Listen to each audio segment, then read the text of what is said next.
My parents and I have $1.8 million of debt on a singular apartment complex, and I absolutely love this debt. This note, this loan on that apartment complex is making me and my parents basically tax-free $7,500 every single month.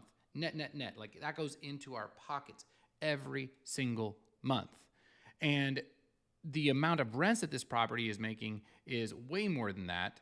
And so when you realize that debt, if you use it strategically, can actually make you a lot of money, that's when you stop worrying about debt that much. That's when you realize that good debt is the avenue to getting your time back.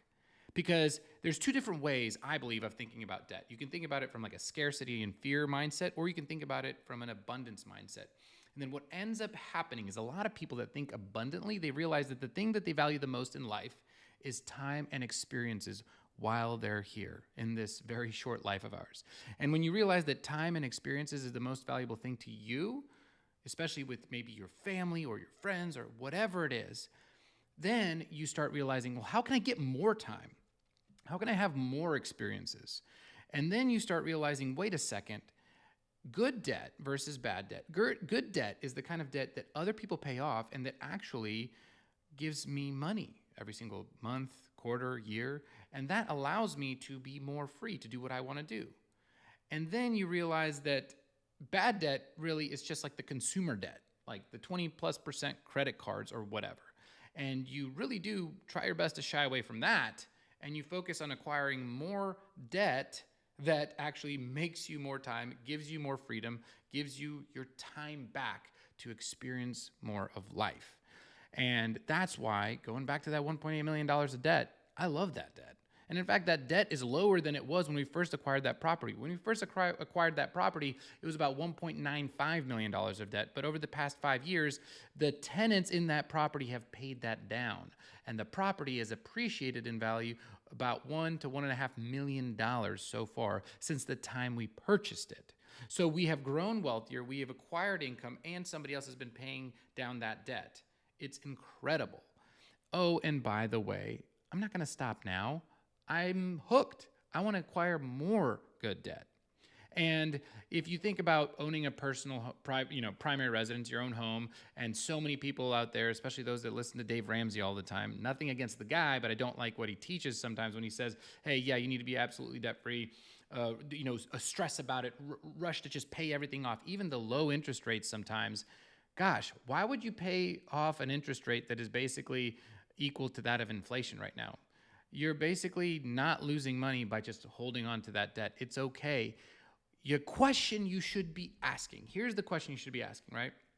Is if you get to borrow money at a certain percentage rate, can you then make a higher percentage rate using that money elsewhere, right? So if I borrow $100,000 here and I have to pay $1,000 a month on it in interest rate, can I invest that $100,000 elsewhere and have it make me, I don't know, $2,000 every single month? That way, I'm just playing monkey in the middle and I'm making $1,000 every single month.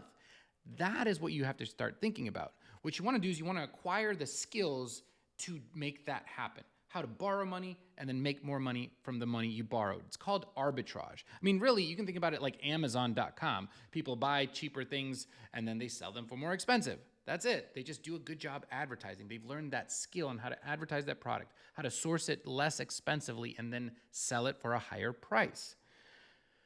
Whoa, so let's go back to what can you do now? Especially if you're in the military, what's the number one thing you should do right now? You should learn how to buy a home smartly if you want to get your foot in the door in real estate with the VA loan, for example, and then how to turn that into a rental property, and then how to acquire more rental properties. And then you should worry less about being debt-free. You should worry more about how to acquire good debt so that you can earn your time back. So that then you can maybe make your pension pale in comparison with how much income you're creating, how much wealth other people are building for you, while you're, again, just enjoying your life and you're getting your time back.